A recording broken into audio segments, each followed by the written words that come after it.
This channel does not promote any violent, harmful, or illegal activities. All content provided by this channel is meant for an educational purpose only. আর আমাদের সকলের নজর আজ যেদিকে রয়েছে তিলোত্তমা ধর্ষণ খুনের প্রতিবাদে আজ আবারও পথে নামছেন জুনিয়র চিকিৎসকরা। UEN Jaipur is a perfect target for prospective students aspiring for good jobs, good education with future-ready skills. College square থেকে লালবাজার পর্যন্ত তাদের মিছিল। আরজিকর কাণ্ডে তদন্তে পুলিশি ব্যর্থতার অভিযোগ তুলছেন তারা। পুলিশের একাংশের ভূমিকা নিয়ে প্রশ্ন তুলে পথে নামছেন আন্দোলনকারীরা।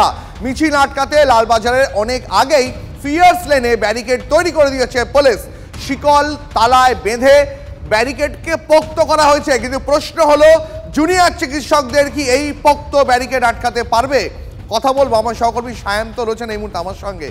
সায়ন্ত, জুনিয়র চিকিৎসকরা তারা একগুচ্ছ পুলিশি অভিযোগ নিয়ে, মাফ করবেন আমার সঙ্গে রয়েছেন আমার সহকর্মী সুশোভনের কাছে যাবো। সুশোভন, জুনিয়র চিকিৎসকরা বলছেন যে তারা লালবাজারে গিয়ে পুলিশি ব্যর্থতার নিন্দা করবেন, উল্টো দিকে পুলিশ তারা দিকে দিকে ব্যারিকেড করে রেখেছে। এখন এই মুহূর্তে কি পরিস্থিতি, কখন মিছিল শুরু হবে, আর খানিকক্ষণ পরে তো সংগ্রামী যৌথ মঞ্চেও এই জুনিয়র চিকিৎসকদের সঙ্গে যোগ দেবেন বলে তারা দাবি জানিয়েছেন। একেবারেই দেখো, দুটোর সময় সেই মিছিল কলেজ স্কোয়ার থেকে শুরু হবে, যা বিবি গাঙ্গুলি স্ট্রিট ধরে ফিয়ার্স লেন ধরে লালবাজার যাওয়ার কথা। কিন্তু আমি দাঁড়িয়ে রয়েছি ফিয়ার্স লেনে। তোমাকে সরাসরি দেখাবো অন্তিম যে ব্যারিকেড, অর্থাৎ যে ব্যারিকেডটা হলো সর্বশেষ ব্যারিকেড, সেই ব্যারিকেডটার একেবারে উচ্চতা 8 ফুটের বেশি। এবং শুধু তাই নয়, একেবারে ব্যারিকেডের ওপরের দিকে যদি তুমি দেখো, সেখানে যেমন শেকল বাঁধা রয়েছে, তুমি যে কথা বলছিলে, নিচের দিকে যদি দেখো সেখানেও কিন্তু শেকল বাঁধা রয়েছে। অর্থাৎ এই ব্যারিকেড কিন্তু একটা মানুষ যদি দাঁড়ায় তাহলে কিন্তু তার থেকে যথেষ্টই উঁচু, এবং এই ব্যারিকেড শক্তপোক্ত করার জন্য কিন্তু শেকল ব্যবহার করা হয়েছে, এবং সেই শেকলও যাতে ঠিকঠাক থাকে তার জন্য কিন্তু একেবারে তালা ব্যবহার করা হয়েছে, তালা দিয়ে বেঁধে রাখা হয়েছে। আর যেইখানে মিছিলটা আসবে বা জুনিয়র ডাক্তাররা মূলত যেখানে আসবে, আমি সেদিকটা আরেকবার দেখানোর জন্য বলবো যে একেবারে তুমি যে ব্যারিকেড এতক্ষণ দেখলে তার ঠিক উল্টো দিকটা দেখাচ্ছি।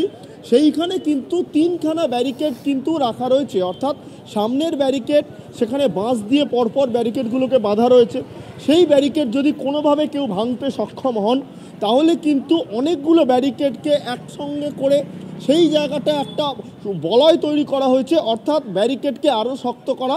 এবং তারপর এই অন্তিম ব্যারিকেড, অর্থাৎ এইখানেই তোমাকে যে 3টে ব্যারিকেড সেটা দেখানোর চেষ্টা করছি।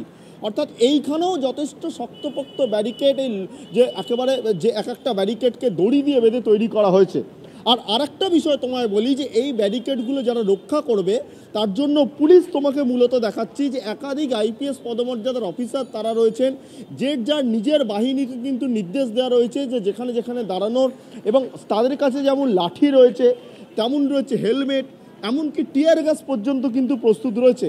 অর্থাৎ যে কোনো, আমরা যদি দেখি যে কোনো অভিযান, সেটা নবান্ন হোক, লালবাজার হোক, যে একেবারে সামগ্রী পুলিশ ব্যবহার করে সেই প্রত্যেকটি সাজ সরঞ্জাম সামগ্রী সবকিছু কিন্তু আজকে পুলিশের কাছে রয়েছে। এখন সুশোভন, প্রশ্ন হচ্ছে যে পুলিশ আজকের অভিযানকে কিভাবে সামলাবে, প্রশ্ন হচ্ছে আজকের অভিযান কতটা ব্যাপক হবে, সেই দিকে আমাদেরও নজর থাকবে। সুশোভন, আপাতত তোমাকে ধন্যবাদ। আজ রাস্তায় নামছেন, লালবাজার অভিযানের রাস্তায় নামছেন জুনিয়র চিকিৎসকরা।